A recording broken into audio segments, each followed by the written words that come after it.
the control system of any building where the most cost-effective and quickest energy savings can be achieved. We should check on the panel that all of the switches are turned to auto, and where they're not, switch them so they're in that setting. Also, we'll review the times and temperature settings and many of the other settings buried deep within the strategy to make sure that they best reflect how the building is used. Through this optimisation, it is not unusual to be able to save up to 15% of a building's energy consumption.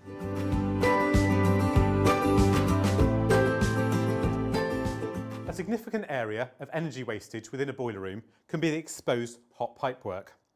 This gives off excessive heat, which only goes to serve the purpose of warming the boiler room, which is totally unnecessary. This heat can be conserved and kept within the heating system by installing flexible insulation jackets over the exposed areas and can save up to 5% of energy within the heating system. Standard lighting that we often see installed within buildings are these fluorescent tube lights. These can be changed for LED light tubes. These can be installed within exactly the same fitting, just with some minor wiring modifications. Once installed, these LED tubes will save up to 60% of the energy used to light that room.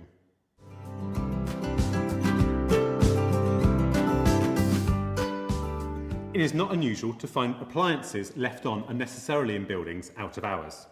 On this desk, we can see that both the monitor and the computer have been left on unnecessarily. To encourage users to turn off devices when they're not being used, we have a simple method of green and red plug tags. Green indicating to all within the building, both the user and people such as the cleaners and the security guards, that this item can be turned off safely when it's not being used.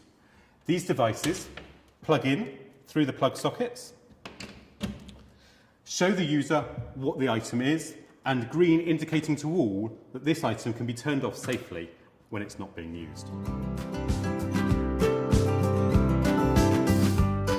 This is a fairly typical radiator used to heat many school classrooms, and there's lots of areas where energy can be saved on this.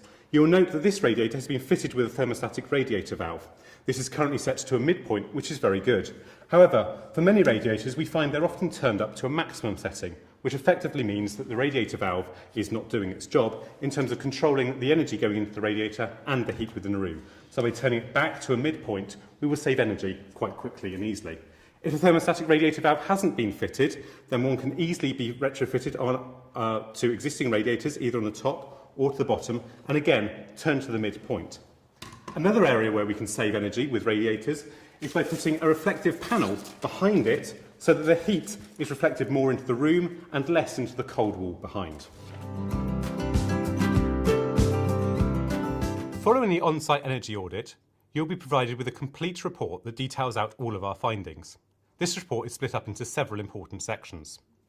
Initially, we'll provide you with a benchmark review of your building, how much energy you are consuming versus buildings of a similar size and type.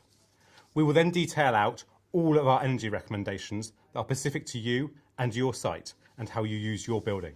At the end of the report, there is a summary which details out the costs and estimated savings of each of our recommendations. This is aligned to the different funding strategies that you may want to use to pay for the works.